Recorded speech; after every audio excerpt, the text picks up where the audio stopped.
Hello students, we are continue with same chapter Bal Gobind Bhagat. Till now Bal Gobind Bhagat was singing song in his ground. उनके आंगन में गाना गाते हैं और सभी भक्त उनके साथ डांस करने लगते हैं और वो भी नृत्य करने लगते हैं. Now बाल गोविंद भगत की संगीत साधना का चरम उत्कर्ष उस दिन देखा गया जिस दिन उनका बेटा मरा. बाल गोविंद भगत के इकलौता बेटा था, इकलौता, ओनली सन, कि जो संगीत साधना थी, जो उनकी भक्ति थी, जब कब देखी गई, जब उनका इकलौता बेटा क्या हो जाता है, मर जाता है. जब उनका इकलौता बेटा मरा.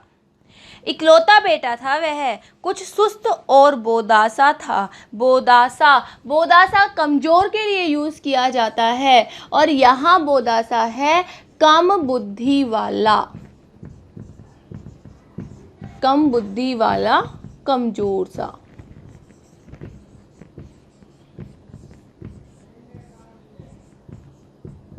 कमज़ोर सा, कम बुद्धि वाला, कमज़ोर सा बेटा था. किंतु इसी कारण बाल गोविंद भगत उसे और भी मानते थे. क्यों मानते थे? बिकॉज अकॉर्डिंग टू बाल गोविंद भगत जो कम बुद्धि वाले लोग होते हैं या बोधे से लोग होते हैं, उन्हें प्रेम की ज़्यादा आवश्यकता होती है ताकि वो अपने आप में गलत फील ना करे, गलत महसूस ना करें. उनकी समझ में ऐसे आदमियों पर ही ज़्यादा नज़र रखनी चाहिए या प्यार करना चाहिए क्योंकि ये निगरानी और मोहब्बत के ज़्यादा हकदार होते हैं. Because they can't be care self, कि वो खुद की जो केयर होती है वो नहीं कर सकते हैं. देन बड़ी साध से उसकी शादी कराई थी, बहुत ही अच्छे से, बहुत ही आराम से उसकी शादी करवाई थी. किसकी? अपने इकलौते बेटे की. पतोहू बड़ी ही सुभग और सुशील मिली. सुभग, सुभग सौभाग्यशाली, सौभाग्यशाली और सुशील, वेल बिहेवियर, अच्छे व्यवहार वाली. शील मीन्स व्यवहार. सु इट्स अ उपसर्ग प्रीफिक्स जिसका मीनिंग होता है अच्छा, अच्छे व्यवहार वाली. देन घर की पूरी प्रबंधिका बनकर भगत को बहुत कुछ दुनियादारी से निवृत्त कर दिया था उसने. मिस प्रबंधिका कि घर का जितना भी मैनेजमेंट था उसको वो वो अकेली संभाल रही थी और जहाँ पे बाल गोविंद भगत संभालते थे उन्हें उस मीन्स घर के मैनेजमेंट से उसे बिल्कुल फ्री कर दिया था, निवृत्त कर दिया था, मुक्त कर दिया था. उनका बेटा बीमार है, इसकी खबर रखने की लोगों को कहाँ फुर्सत, कि लोगों को इतनी फुर्सत नहीं है कि उसकी खबर ले सकें क्योंकि उसका बेटा बीमार है. After that he is telling कि किंतु मौत तो अपनी ओर सबका ध्यान खींचकर ही रहती है. मौत और कहते हैं ना, आग की जो बुरी बात होती है वो आग की तरह फैल जाती है और जैसे बाल गोविंद भगत साहब का बेटा मरता है और ये बात पूरे गांव में आग की तरह फैल गई. देन हमने सुना बाल गोविंद भगत का बेटा मर गया. कौतूहलवश उनके घर गया. कौन गया? राम वृक्ष बेनीपुरी. देखकर दंग आश्चर्यचकित रह गया. बेटे को आंगन में एक चटाई पर लिटाकर एक सफ़ेद कपड़े से ढांक रखा है. These words, these lines you will learn same as it is because one question is here कि जब बाल गोविंद भगत का बेटा मरता है तो उसका पूरा सीन, उसका पूरा दृश्य कैसा था वो सारा एज इट इज़ हमें लिखना है. तो बेटे को आंगन में किस पर लिटा रखा है? एक चटाई पर लिटा रखा है और सफ़ेद कपड़े से ढांक रखा है. हेयर इज गिवन सफ़ेद कपड़ा. So according to that question we can't write here red कपड़ा means red piece of cloth या फिर और कोई कपड़ा हम नहीं लिख सकते हैं. सफ़ेद कपड़े से ढांक रखा है. वह कुछ फूल तो हमेशा ही रोपते रहते, मीन्स उनके आंगन में कुछ फूल तो हमेशा ही लगे रहते थे. उन फूलों में से कुछ तोड़कर उस पर बिखरा दिए गए हैं. किस पर? उस डेड बॉडी पर. फूल और तुलसी दल भी. तुलसी दल तुलसा जी की मंजीरी. सिरहाने एक चिराग जला रखा है, चिराग दिया जला रखा है. हम पैरों के साइड में दिया नहीं जलाएंगे when we will write answer of this question, क्योंकि चिराग उसके सिरहाने उसके सर वाली साइड में जला रखा है। उसके सामने जमीन पर ही आसन जमाए गीत गाते चले जा रहे हैं। जिनका बेटा मर गया है वो पिता अब गीत गा रहा है। वही पुराना स्वर और वही पुरानी तल्लीनता, वही पूरी की पूरी तल्लीनता, कि ऐसा नहीं है कि बेटा मर गया वो रो रहे हैं फिर गीत गा रहे हैं। वही पुराना स्वर जिस स्वर के साथ वो हमेशा गीत गाया करते थे, और वही की वही पुरानी तल्लीनता, पूरी तल्लीनता, पूरा मन लगाकर वो गीत गा रहे हैं। घर में पतोहू रो रही है, पतोहू पुत्र वधू रो रही है जिसका पति अभी अभी मरा है। पुत्र वधू रो रही है जिसे गांव की स्त्रियां चुप कराने की कोशिश कर रहे हैं, किंतु बाल गोविंद भगत क्या कर रहे हैं? बाल गोविंद भगत गाए जा रहे हैं।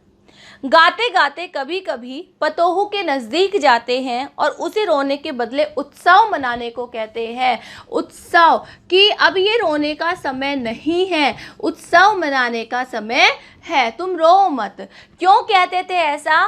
क्योंकि बाल गोविंद भगत के अनुसार मृत्यु के बाद मृत्यु ही ऐसी है जो आत्मा रूपी विरहिणी का, आत्मा रूपी विरहिणी का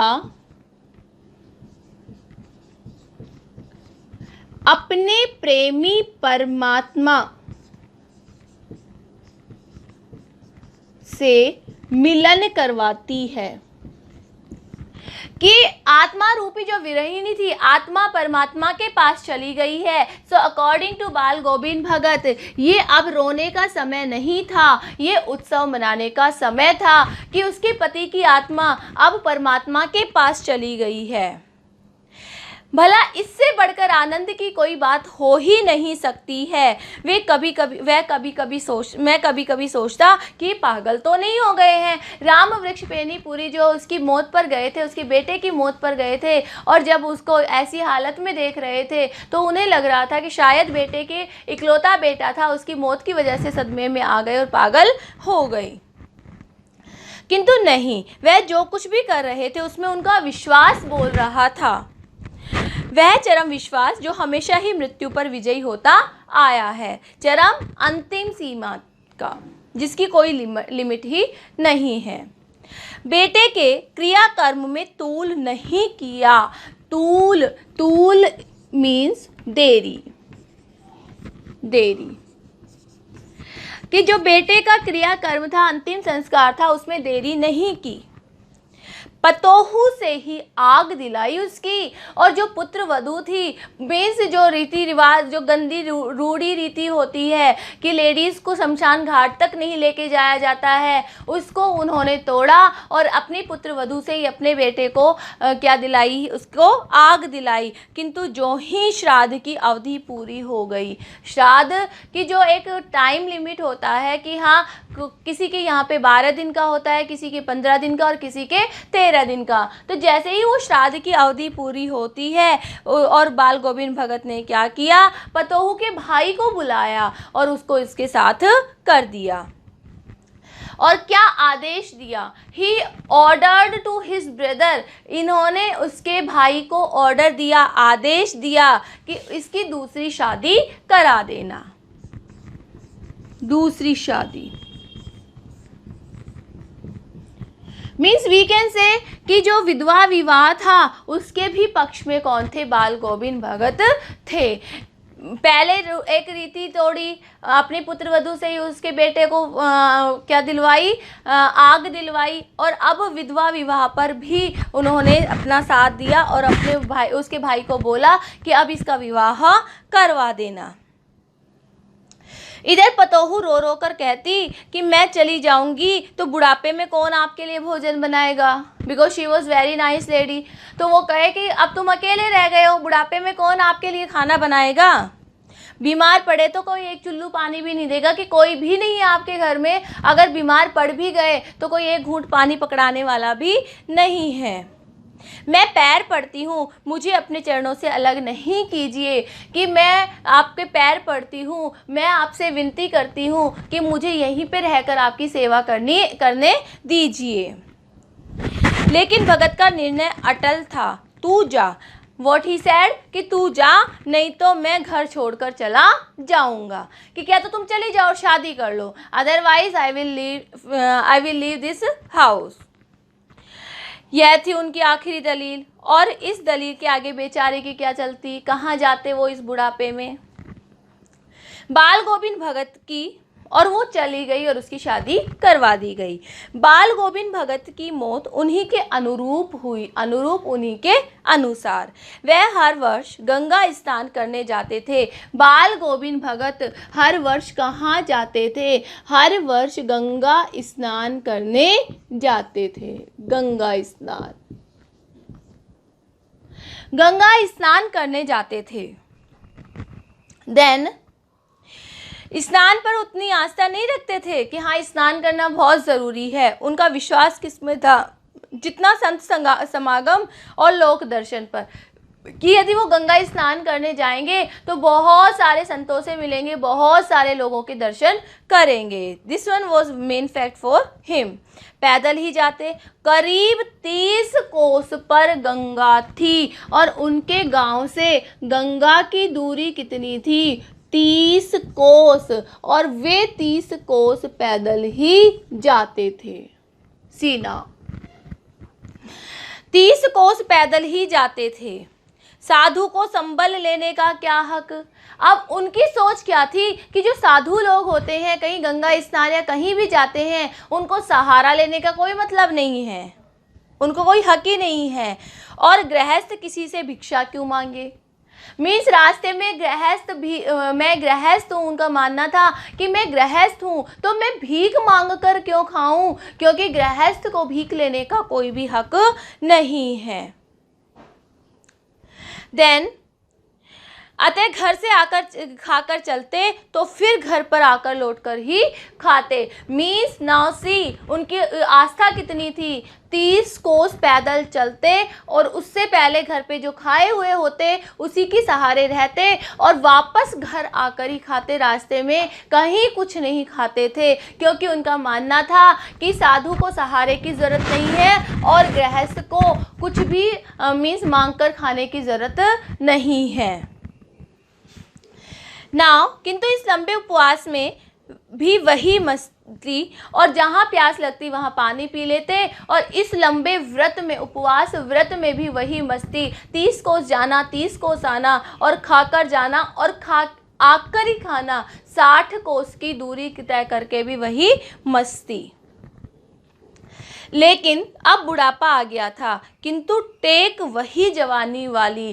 take means we can say foot steps, कि जो उनके कदम थे वही जवानी वाले थे, लंबे लंबे डग भरा करते थे। इस बार लौटे तो तबीयत कुछ सुस्त थी। When he came back at village और एट हिज होम, तो अब की बार तबीयत कुछ सुस्त थी। खाने पीने के बाद भी तबीयत नहीं सुधरी, थोड़ा बुखार आने लगा, किंतु नेम व्रत छोड़ने वाले नहीं थे।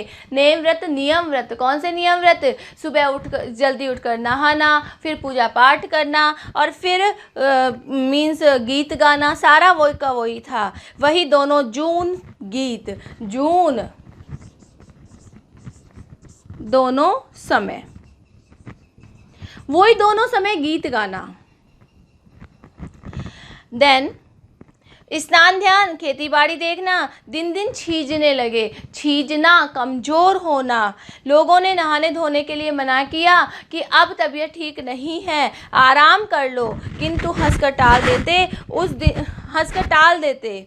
उस दिन भी संध्या में गीत गाए, संध्या मीन्स शाम, किंतु मालूम होता जैसे तागा टूट गया हो। मीन्स जो सांस रूपी धागा था वो टूट गया हो, माला का एक एक दाना बिखरा हुआ, कि जो जिंदगी की माला थी वो टूट गई थी और एक एक मोती बिखर गया था। भोर में लोगों ने गीत नहीं सुना। भोर मीन्स सुबह।